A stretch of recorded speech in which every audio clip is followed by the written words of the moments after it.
si no fueran por las oraciones de mi madre, yo creo que probablemente no estaría aquí.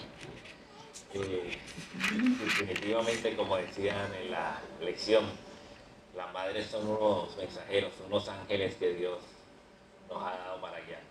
Amén.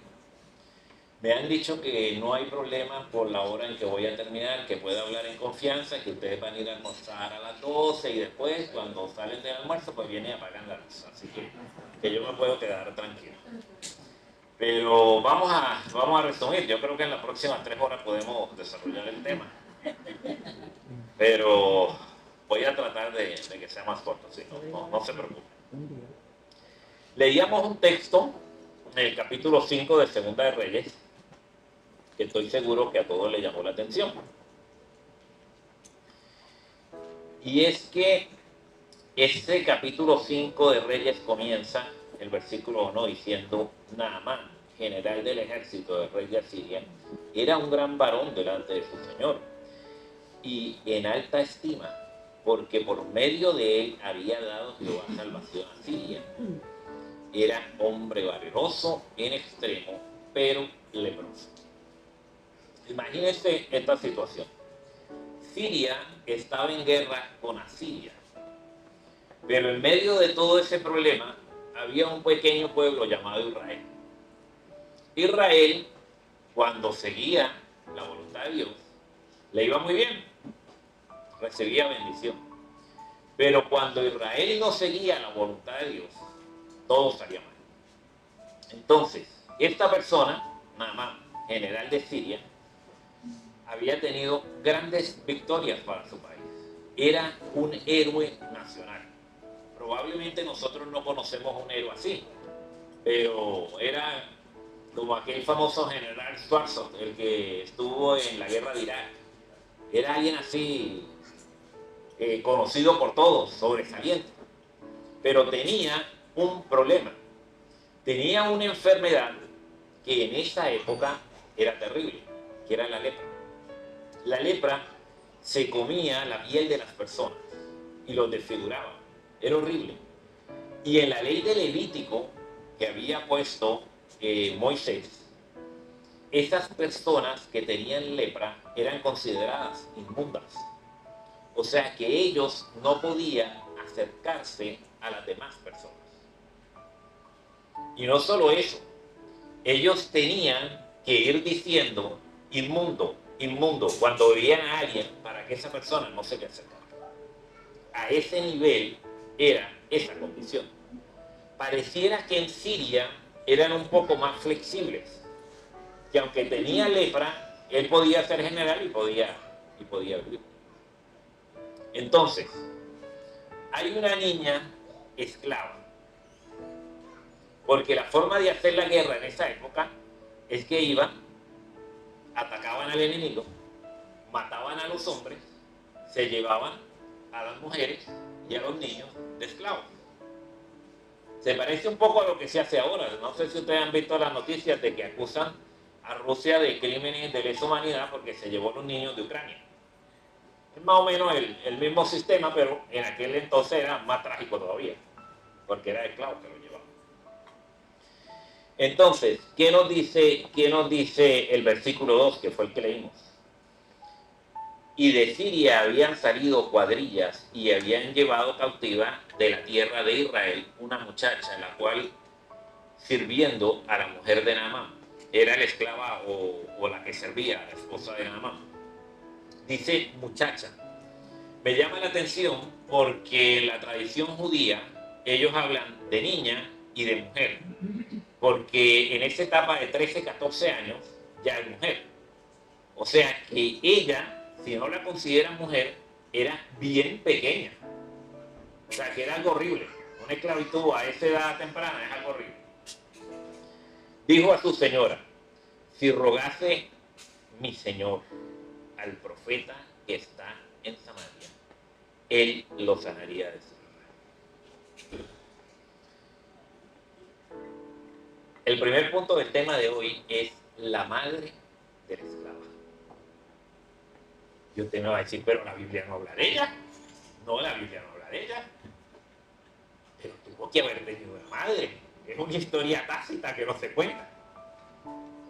Y usted dirá, ¿y cómo sabemos algo de esa señora? Por sus frutos los conoceréis.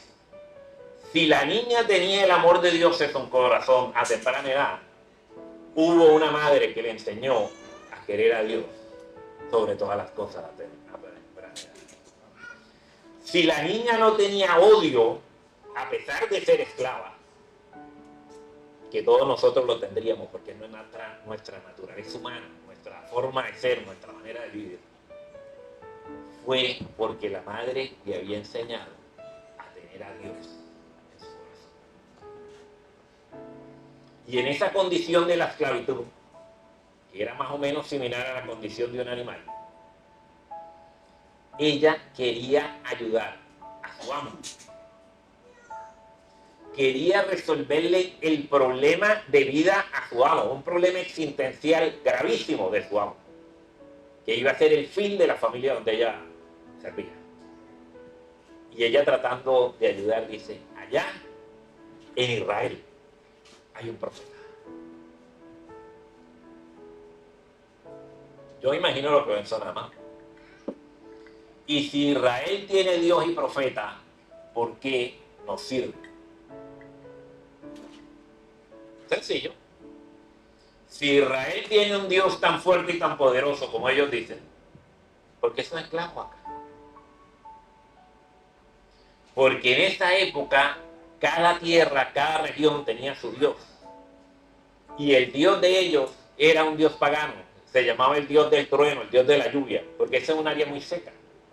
Y entonces ellos veían en ese fenómeno natural de la lluvia, lo veían y lo interpretaban como un Dios.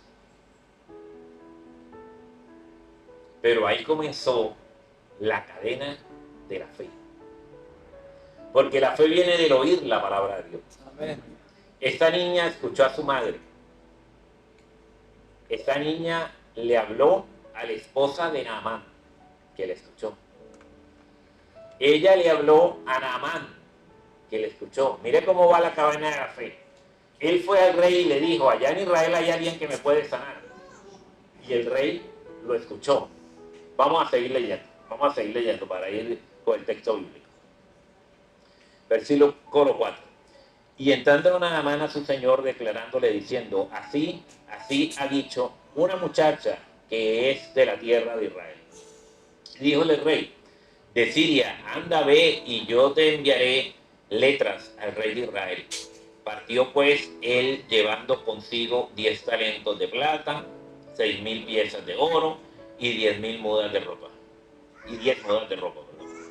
Y tomó también letras para el rey de Israel que decían así: luego, llegando a ti estas letras, sabe que por ellas que yo envío a ti mi siervo Naamán para que lo sanes de su lepra. Mira cómo él le habla al rey de Israel. El rey de Siria le habla al rey de Israel como si fuera un súbdito de él, un sirviente de él. Le dice, mira, te mando mi siervo Naamán, sana. Tremendo. Y una fe increíble también, ¿sabe? Una fe. ¿Y qué le dice? ¿Qué dice el versículo 7? Y luego que el rey de Israel leyó las cartas, rasgó sus vestidos y dijo, soy yo Dios que mate y de vida, para que éste envíe a mí a que sane un hombre de su lepra. Considerad ahora y venid como buscar ocasión contra mí. Versículo 8. Y como Eliseo, varón de Dios, oyó que el rey de Israel había rasgado sus vestidos, envió a decir al rey, ¿por qué has rasgado tus vestidos? Venga ahora a mí y sabrá que hay profeta en Israel. Y Dios también. Y vino Naamán con sus caballos y con su cargo y paróse en las puertas de la casa de Eliseo. Entonces Eliseo le envió un mensajero diciendo, ve y lávate 7 veces en el Jordán y tu carne se restaurará y serás limpio. Y Naamán se fue enojado diciendo, aquí yo decía para mí, saldrá él luego y estando en pie invocará el nombre de Jehová su Dios y alzará su mano y tocará el lugar y sanaré. Habana y Farfar, ríos de Damasco, no son mejores que todas las aguas de Israel. Si me lavare en ellos, no seré tan bien limpio. Y volviese y fuese enojado. Mire lo que pasó. Los seres humanos tenemos unos prejuicios naturales en nosotros. Tenemos unos preconceptos. Entonces, él esperaba que el profeta de Israel iba a actuar como los profetas de Baal. Él esperaba que el profeta de Israel iba a salir, iba a hacer un show, iba a hacer un montón de cosas, muchos trucos, algo bien llamativo, lo iba a tocar y él se iba a sanar. Pero el profeta de Israel ni siquiera salió. ¿Por qué? Porque yo le contaba que en Levítico se decía que los leprosos eran inmundos, o sea que él simplemente le dijo a Giesi, que era el ayudante de él, le dijo, mira, dile que vaya al río y se sumerja 7 veces. ¿Por qué? Porque en Levítico había unos procesos para la limpieza y entre eso era el baño este que se daba. Así que él simplemente siguió el proceso natural que estaba acostumbrado en Israel. Pero para el rey de Siria, eso era una locura. Porque él decía, allá en Siria hay ríos excelentes. Y dicen los comentaristas que era cierto, que el Jordán tenía muchos sedimentos, que no era un río transparente, así bonito, llamativo, que era un río más bien que pareciera que no estaba limpio. Entonces él de una vez dijo, pero mira, es que esto es absurdo. Si yo me voy a sanar por bañarme, da igual que me bañe aquí o me bañe en cualquier lado. Lógica humana. Y es verdad. Desde el punto de vista científico, si la cuestión era sumergirse en agua, en cualquier lugar que se sumerja se sana. Pero una cosa es sumergirse siguiendo la voluntad de Dios y otra cosa es sumergirse por voluntad humana. Una cosa es seguir la cadena de la fe de lo que usted aprendió y otra cosa es hacer lo que usted entiende que es lo correcto. Son dos cosas totalmente distintas. ¿Qué dice el versículo 19? Mas sus criados se llegaron a él, porque él dijo, yo no me voy a meter en ese río. Olvídense de eso. Y hablándole le dijeron, Padre mío, si el profeta te mandara alguna gran cosa, no la hicieras, cuanto más diciendo, lávate y serás limpio. La Biblia no lo dice, pero a mí no me extrañaría para nada que entre los criados que él tenía, también había otros de Israel, porque ellos tenían muchos esclavos. Y no sería raro que ese, que era un creyente, pero era un creyente de esos anónimos,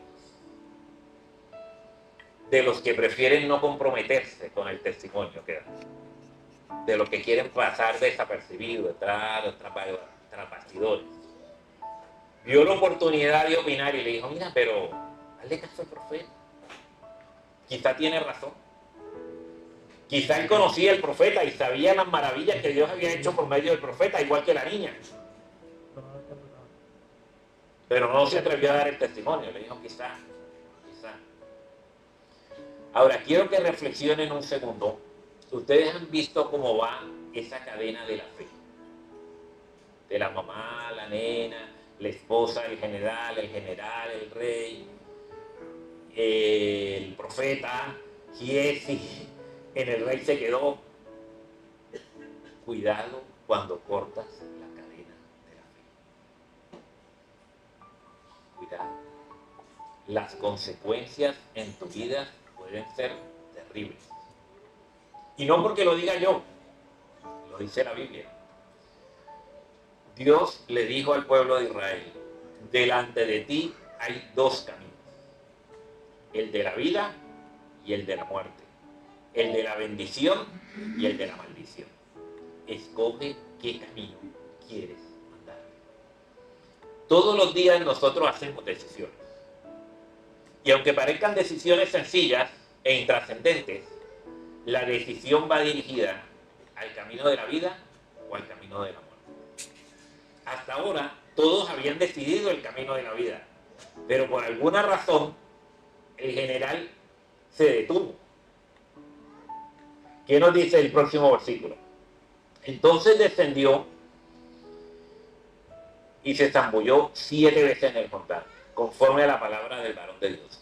Y su carne se vio como la carne de un niño y fue limpio. Yo me imagino que cada vez que se sumergía y salía igual, eso tenía que ser terrible. Porque él diría, esta gente me hizo dar ese viaje larguísimo, con toda esta carretera llena de tierra, soportar todos estos esclavos, comer mal. Yo que soy un héroe nacional, general del ejército de Siria, aquí se zambullea de nuevo, igual. Se zambullea de nuevo, igual. Verdaderamente yo no sé cómo llegó a la 7ª vez, pero estaba difícil. Pero la sorpresa para él y todos los que lo acompañaban fue que la palabra del profeta se cumplió. Amén. Porque el profeta habla por conducto lo que Dios le dice. El profeta es la herramienta. Y hay veces nos olvidamos de eso. Hay veces nos olvidamos de eso. Y volvió, versículo 15, y volvió al varón de Dios, él y toda su compañía. Y púsose delante de él y dijo, he aquí ahora conozco que no hay Dios en toda la tierra, sino el de Israel. Como les expresaba al principio, cada área tenía su propio Dios.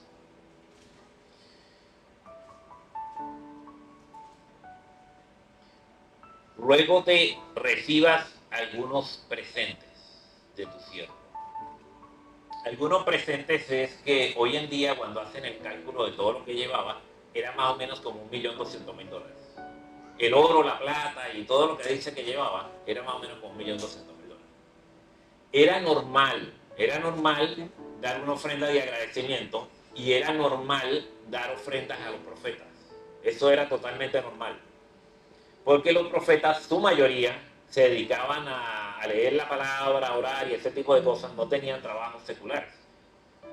Vemos el caso de Elías y la mayoría eran así. Claro, hay sus excepciones como Daniel, que era un funcionario del gobierno, pero la mayoría de los profetas se dedicaban más bien era al estudio. Pero, para sorpresa de todos, Eliseo le dice, mira, no voy a recibir nada. Eliseo quería mostrarle que la misericordia de Dios es infinita y no tiene precio. Amén. No importa el pecado que usted haya cometido.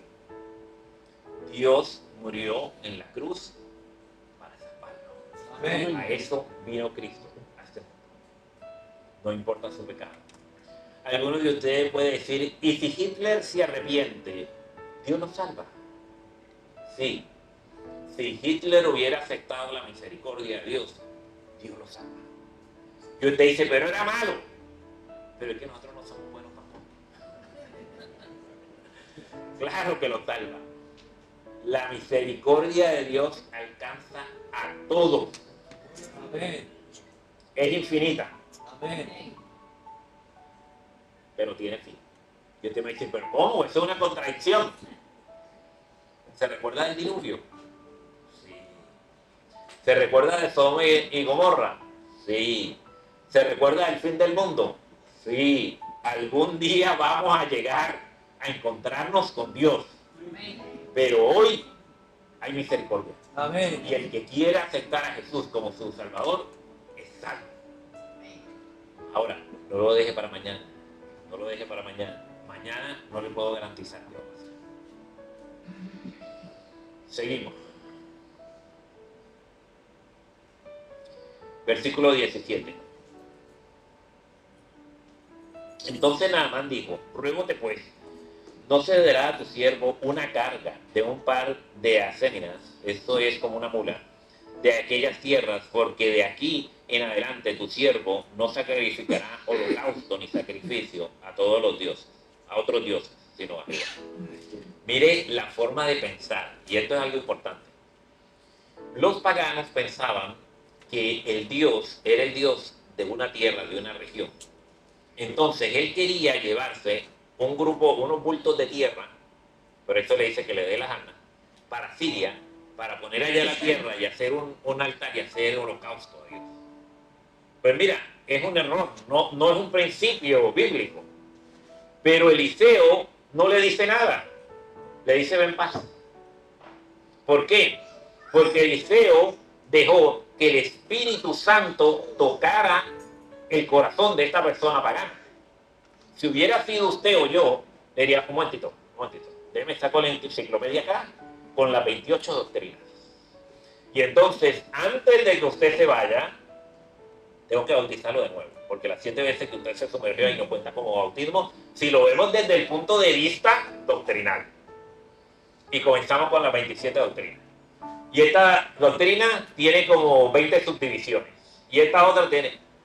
Mire, hermano, cuando Dios toca un corazón y Dios transforma. Ese es el trabajo de Dios, ese no es su trabajo. Hay veces nosotros nos empeñamos en querer transformar a los demás.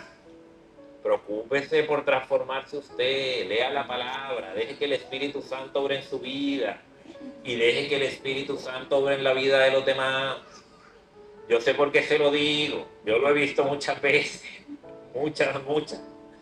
Y tratando de ayudar a Dios, lo que hacemos son unos daños tremendos. Usted dé su testimonio, predique, y el Espíritu Santo va tocando los corazones. De eso estamos seguros. Y le dice, mire el versículo 18. En esto perdone Jehová a tu Señor, que cuando mi Señor entrara en el templo de Rimón era el dios pagano, un ídolo, y para adorar en él se apoyare sobre mi mano, y si no también me inclinara en el templo de Rimón. Si en el templo de Rimón me inclinó, Jehová perdone a este mi siervo. Él le dice, el general, cuando yo vaya ya de vuelta a Siria, esta gente pagana, y si el rey se apoya en mí, que no se me cuente como pecado. Y si por alguna casualidad yo me tengo que inclinar a mí, que no se me cuente como pecado, que yo ya no creo en eso, yo creo en el Dios de Israel. ¿Y qué le dijo el profeta?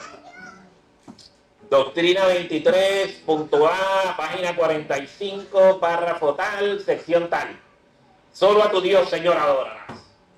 Y a él solo servirás. ¿Le dijo esto? Le dijo, Sharon, ven paz. El profeta dejó que el Espíritu Santo trabajara. Esa es la cadena de fe.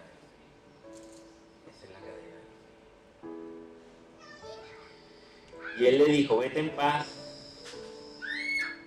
Partióse pues el camino como en espacio de una milla. Entonces Giezi, criado de Eliseo, el varón de Dios, dijo entre sí, he aquí mi señor estorbó a este sirio Naamán, no tomando de su mano las cosas que había traído. Y vive Jehová, que correré yo tras él y tomaré de él algunas. Mire las buenas intenciones, el mundo está lleno de buenas intenciones. Giezi, que era la mano derecha del profeta, algún día iba a ser el profeta, porque Eliseo era la mano derecha de Elías. Cuando Elías va al cielo, pues Eliseo se convierte en el profeta. Era la forma como trabajaba. Así que Giezi ya iba bien adelantado en el proceso de formación. Él iba a ser el próximo profeta.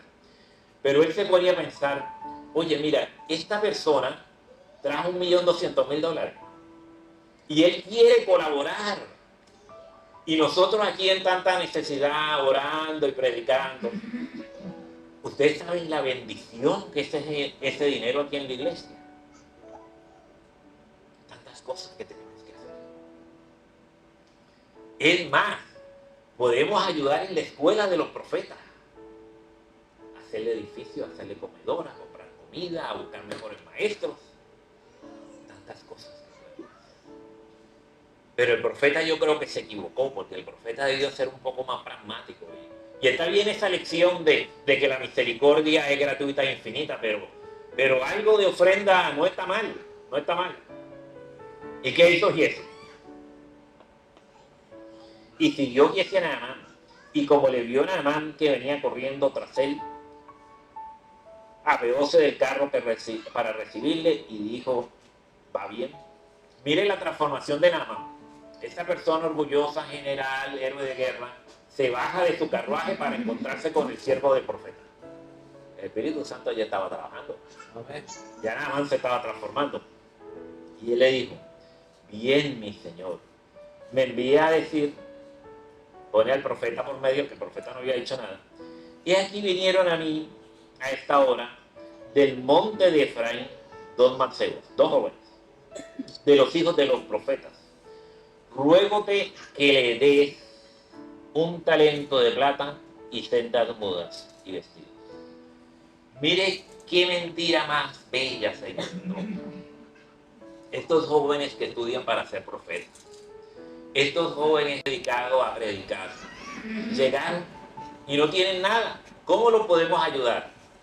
Si miras algo, mire, esto sonaba bonito, a mí me convence. Si uno lo lee así rápido, oye, tremendo, tremendo. Y Naamán, ¿qué le dice? Naamán convertido, Naamán quería darle todos los chavos de una vez para colaborar. Ruégote que tome 2 talentos. Y él le constriñó y le ató los 2 talentos, lo obligó a coger dinero de plata en 2 sacos y 2 mudas de vestidos, y púsole a cuestas a 2 de sus criados que le llevasen delante de él. Dicen los que estudian los comentarios rabínicos que más o menos lo que cogió era el 10%. O sea, para decir, mira, yo estoy dentro de lo normal, de lo que se acostumbra para disimular. Mira hasta dónde llega la diplomacia de Giezi. Y llegando que hubo al lugar secreto, él lo tomó de mano de ellos y guardólo en casa. Luego mandó a los hombres que se fuesen. Y él entró y púsose delante de su señor. Y Eliseo le dijo, ¿de dónde vienes, Giezi? Y él dijo, tu siervo no ha ido a ninguna parte. Entonces le dijo, ¿no fue también mi corazón cuando el hombre volvió de su carro a recibirte? Y esta es la pregunta de hoy. Esta es la pregunta de hoy. Es tiempo de tomar plata, de tomar vestidos, olivares y viñas, ovejas y bueyes, siervos y siervas. El profeta sabía que con ese $1.000.000 lo que podía comprar. Y por eso le dijo a Eliseo, ¿en qué estás pensando? ¿Quieres comprar casas, fincas o lugares, tener esclavos? Eso es lo que te mueve. Esa es tu razón de vivir. Esa es la fe que tú tienes. Aquí te ha llevado la cadena de la fe. ¿Y qué le dice en el último versículo? La lepra de Naamán se te pegará a ti y tu simiente para siempre. Y salió delante de él leproso como la nieve. Si usted va a Reyes, a Segunda de Reyes, el libro que estamos estudiando, el versículo 2 dice, y Osías cayó por la celosía de la sala, de la casa. Capítulo 1, versículo 2. Sí. Que tenía en Samaria. Y estando enfermo, envió mensajeros y dijo, id y consultad a Baal, Dios de Crom, si tengo de sanar de mi enfermedad.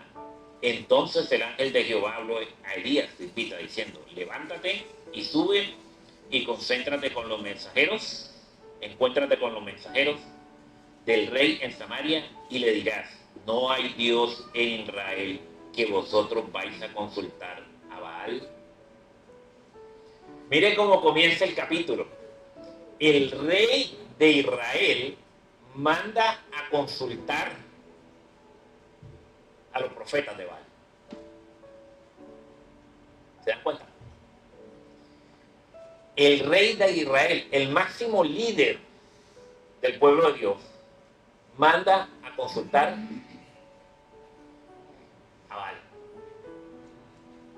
para verlo hoy en día, el máximo líder de la iglesia manda a consultar a los sacerdotes de la iglesia satánica.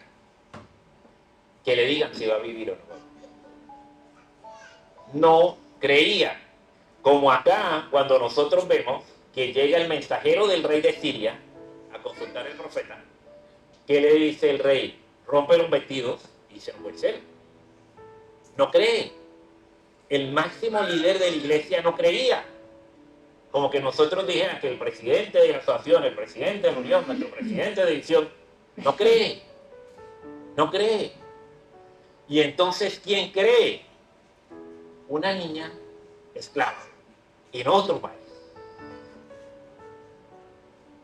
Mira la contradicción. Pero ¿cómo termina esta historia? Capítulo 8.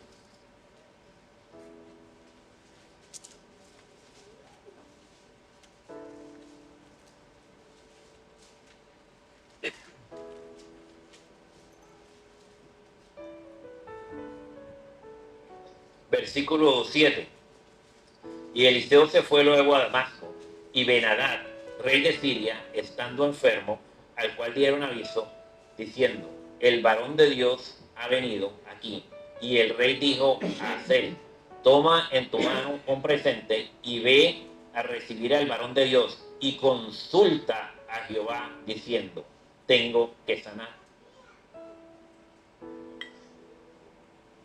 ¿Cómo le parece?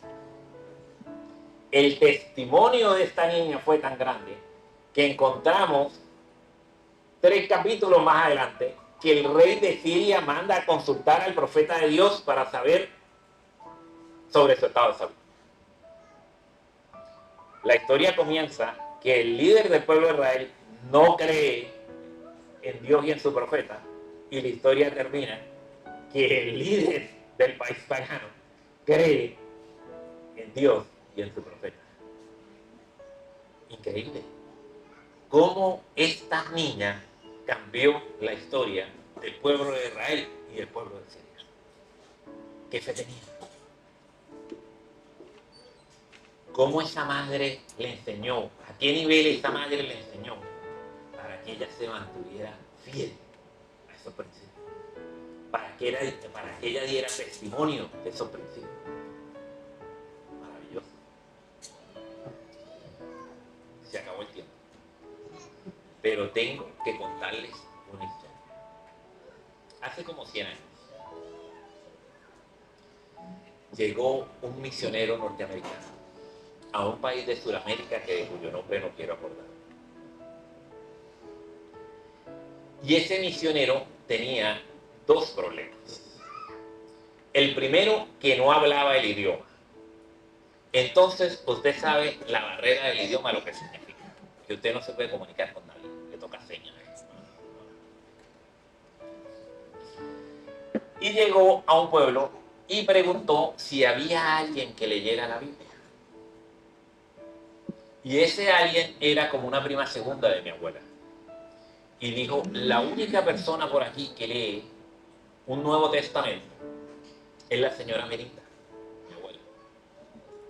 La señora Melinda le había pasado algo muy interesante. Se había muerto su hijo recién nacido. Y entonces ella iba y le daba dinero al líder religioso para que le hicieran misas tratando de pasar el alma del limbo al cielo, porque era una creencia no bíblica de esa época. Y le hacían misa, y le hacían misa, y le hacían misa, y le hacían misa, y esa pobre criatura no pasaba al cielo. Entonces, un día, el líder religioso, que era primo de ella también, le dijo, mira, yo voy a ser sincero contigo. Yo no puedo hacer nada por el alma, ni de tu hijo, ni de nadie. Y eso para ella fue horrible. Le dijo, y te voy a dar un Nuevo Testamento para que lo estudies. Comenzó a leer el Nuevo Testamento. No entendía nada. No sabía. Y entonces le dice la prima, hay un americano por ahí que anda preguntando de alguien que lea la Biblia. Les envíalo para acá. Llegó el americano.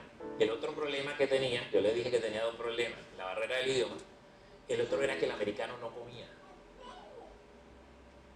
Solo comía frutitas y cositas así. Claro, eso lo entendimos luego. El americano no comía animales, lo que dice Levítico, que son inmundos. Entonces, como él no sabía cómo se cocinaban las cosas, pues él lo que prefería era no comer, solo comía frutas. Pero bueno, así sobrevivió a mucho ayuno y oración.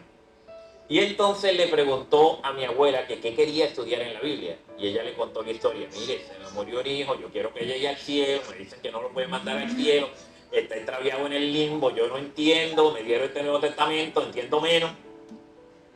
Ah, no, eso es fácil. Y entonces él buscaba en su Biblia en inglés y le mostraba el versículo. Y mi abuela buscaba en su Biblia en español y leía el versículo. Y comenzaron por el justo por la fe vivirá. Y le explicó lo que dice Pablo. Que cuando Cristo venga sonará la trompeta y los muertos en Cristo resucitarán primero. Y entonces mi bisabuela y mi abuela se bautizaron. Porque la fe viene del oír la palabra de Dios.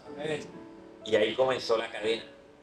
El americano loco, mi bisabuela, mi abuela, mi mamá. Pero hubo un lugar donde se cortó la cadena de la fe. Mi abuela tenía un hijo, que era mi tío, el hermano mayor de mi mamá. Cuando llegó el evangelio, él no aceptó el evangelio. Porque mi abuelo tenía ganado y ellos iban a vender en las ferias los animales y la mayoría de las ferias eran sábado. Y él pensando, como Giesi, que económicamente no era bueno, decidió no aceptarle. Y decidió algo mejor, entendía él, dedicarse a la política, porque él veía que la política era la solución de todos los problemas.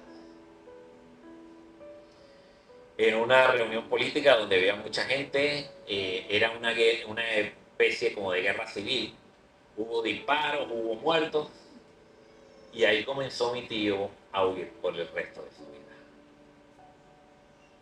Pasaron muchísimos años. Pasaron más o menos como 60 años. En un hospital en la ciudad de San Cristóbal había un viejito que lo habían desahuciado, tenía cáncer, era terminal. Y un día unos hermanos llegaron a visitar el hospital. De esos hermanos molestosos, adventistas, que les gusta entrar, cantar, orar y dar estudios bíblicos. Y después de que lo escuchó hasta que se cansó, le dijo, oiga, ¿y su pastor? Ah, el pastor no está aquí, pero se lo podemos llamar. Llámelo, yo quiero hablar con él. Y entonces le dice, ¿y el pastor? Y comienza a hablar con el pastor. Y ellos se dieron cuenta que él se sabía todos los coritos, todo lo que ellos cantaban, él decía, y el himno tal, y el himno tal, y el tal, y uno que dice así, y otro que dice así. Y entonces el pastor comienza a hablar con él y le dice, ¿quién es usted? Y le dice, yo soy Agapito Camacho. Dice, mi hermano es Luis Camacho, el que fue tesorero de la Unión por Morales. Y mi hermana es Matilde, la que fue tesorera de la Unión. Y mi otra hermana Maruja fue la que fue tesorera de la asociación. Y mi cuñado, el que ustedes conocen, el secretario tesorero de la asociación. Oiga, ¿y toda su familia es creyente? Sí, toda mi familia fue creyente. ¿Y usted por qué no es creyente? Porque cuando yo era joven, cogí el camino de la muerte.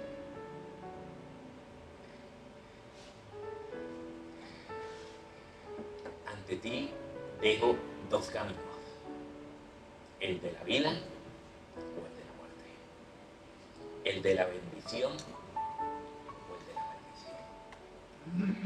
No rompa la cadena de la fe, no cometes error, no cometes error.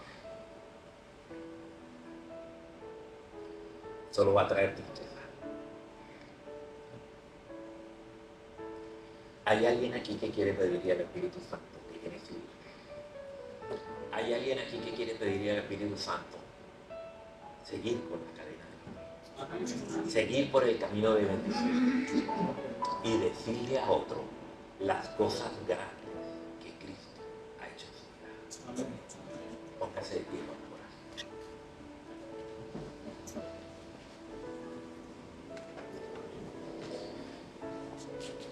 Señor, aquí está tu iglesia. Queremos pedirte, Señor, que así como aquella niña esclava, hoy nosotros somos esclavos del pecado. Pero queremos que tu Espíritu Santo nos llene, Señor. Amén. Y nos dé libertad. Amén. Y así como ella dio testimonio en Siria, Señor, que nosotros demos testimonio acá, en la gloria, en Trujillo Alto, en San Juan y en el mundo. Para que el mundo sepa, Señor, que tú eres nuestro Dios. Que a ti te hemos elegido y que tú pronto vendrás a buscarnos. Ahora, Señor, despídenos con la bendición que tú le dabas a tu pueblo en el pasado. Jehová te bendiga y te guarde. Haga resplandecer tu rostro en medio de él y ponga en ti paz. Dios lo bendiga. Amén.